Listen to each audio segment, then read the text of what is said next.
வற்றாது பொய்கை வளநாடு கண்டு மலைமேலிருந்த குமரா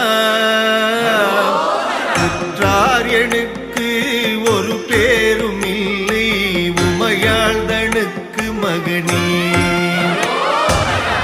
தாடி தந்து